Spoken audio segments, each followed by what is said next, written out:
Bonjour à toutes et à tous, bienvenue dans ce troisième numéro de l'émission La Rencontre. Cette émission qui vous informe sur les dernières avancées technologiques qui met en évidence les jeunes talents africains et maliens. Aujourd'hui, nous sommes dans les locaux de l'Université virtuelle du Mali pour échanger avec le président, M. Amadou Diawara, sur l'entrepreneuriat, qui est le socle de développement de tout un pays et un maillon incontournable. Bonjour M. Diawara. Bonjour. Je vous rappelle que M. Diawara est le CEO du groupe FAMIB et aussi le président de l'Université virtuelle du Mali. M. Diawara, l'Université virtuelle du Mali vient de lancer un appel à candidature de 10 000 jeunes entrepreneurs blockchain. Expliquez-nous ce concept. Merci tout d'abord de me donner l'opportunité d'expliquer ce concept que nous sommes en train de mettre en place, qui est sans doute révolutionnaire pour le secteur de l'entrepreneuriat, mais aussi l'entrepreneuriat innovant, féminin, mais aussi sur le continent africain. On sait tous qu'aujourd'hui, ce concept, nous, on a lancé ça pour tout simplement permettre l'employabilité, mais aussi travailler sur le chômage sur le continent. Et c'est pourquoi ce projet, il n'est pas malien, il est continental, il est pour tous les jeunes africains, et même de la diaspora. C'est de donner la possibilité à ces jeunes-là d'être des chefs d'entreprise, mais aussi de créer leur propre entreprise, d'avoir un diplôme à la fin du programme. Mais au-delà de cela aussi, ils vont surtout générer des fonds d'amorçage. C'est pourquoi cette partie blockchain se rajoute derrière. Et après, ce qui va être bien aussi, vont être les entreprises formelles. On va travailler aussi, l'objectif c'est de travailler vers la formalisation du secteur informel. Et c'est pourquoi nous avons mis ce vaste programme de 10 000 jeunes entrepreneurs blockchain. C'est-à-dire qu'en 3 phrases, on va dire rapidement, sortir de l'informel vers le formel, mais aussi permettre aussi à ces jeunes-là d'avoir des formations diplômantes en BTS, en entrepreneuriat.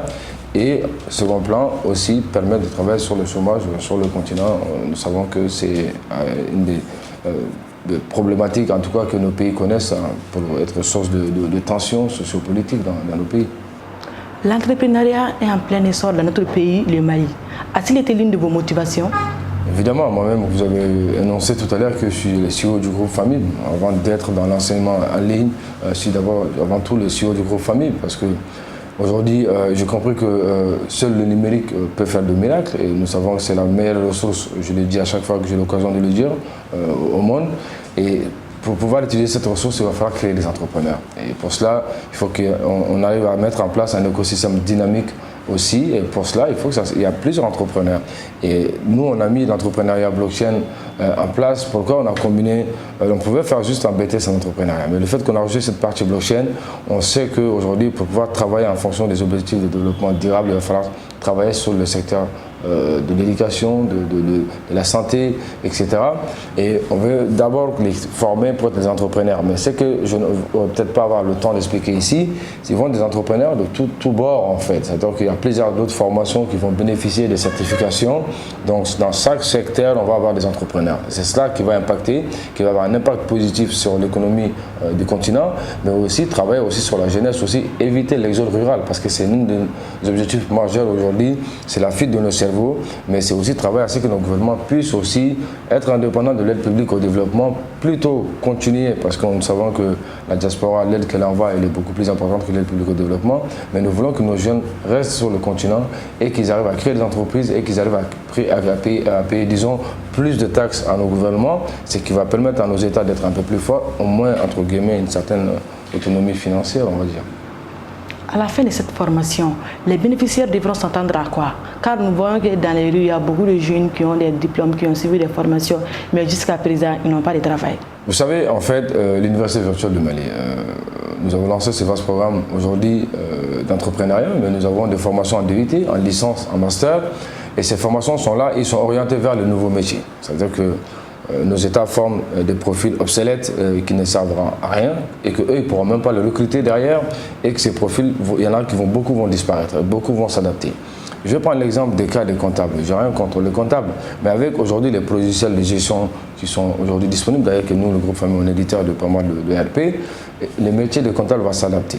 Mais certains métiers comme les dentistes vont avoir tendance aujourd'hui, avec l'intelligence artificielle, ils vont disparaître. C'est pourquoi nous avons, au-delà de ce programme, nous avons la partie employabilité. Pourquoi? Nous allons former des entrepreneurs. Les entrepreneurs vont avoir des certifications, mais ils vont avoir un diplôme aussi qui, aujourd'hui, on est venu à un niveau très très bas pour pouvoir prendre, parce que nous savons qu'aujourd'hui, un pays comme le Mali, c'est un pays continental, ok, mais 90% des hommes d'affaires maliens n'ont pas été à l'école. Pourtant, c'est eux qui tiennent l'économie. Donc c'est pour dire qu'aujourd'hui, il va falloir les formaliser. Pour cela, on ne va pas prendre les anciens, nos papas, nos grands-pères, pour dire que vous allez vous formaliser. Non, ils sont dans leur bulle, ils ne vont plus sortir. C'est la nouvelle génération qui veut venir dans l'informel. C'est pourquoi on va les prendre depuis le niveau DF, c'est-à-dire BPC, pour pouvoir les formaliser, les former, être des entrepreneurs. Cela va permettre tout simplement aussi de créer des réseaux, des startups. Aujourd'hui, il y a 2-3 jeunes qui sont là, qui ont suivi cette formation. Nous leur mettons un réseautage. Ils peuvent se mettre ensemble, créer une start-up.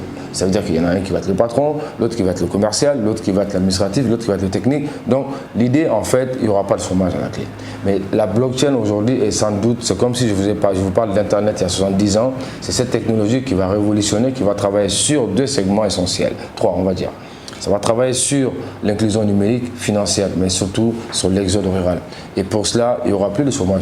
Le jeune qui est à Kidal ou qui est à Nurodi Sahel ou qui est à Badjangara aujourd'hui, il suffit qu'il ait un smartphone. Aujourd'hui, à partir de là qu'il a reçu cette formation d'entrepreneuriat, il crée son business sur place, il peut travailler. C'est pourquoi nous sommes en train de négocier avec l'API pour créer toutes ces startups-là. Ils vont avoir des startups, ils vont avoir un diplôme. À la fin, votre question c'est Tesla, mais ils vont également être accompagnés par tous les outils nécessaires pour pouvoir entreprendre, pour pouvoir être un entrepreneur. Et dans la formation, eux-mêmes vont contribuer à s'auto-générer des fonds d'amorçage. C'est ça qui va être intéressant. Nous espérons que nous allons avoir les 10 000 jeunes, je pense qu'on a lancé il y a 2-3 semaines. Nous avons déjà plus de la moitié, c'est ce qui est très bien. Et ça me motive parce que j'avais commencé à perdre espoir dans la jeunesse parce qu'on passe notre temps à critiquer. Mais dès lors qu'il y a une opportunité, on ne veut pas la saisir. Mais je vois que les gens sont motivés, donc c'est une très bonne chose.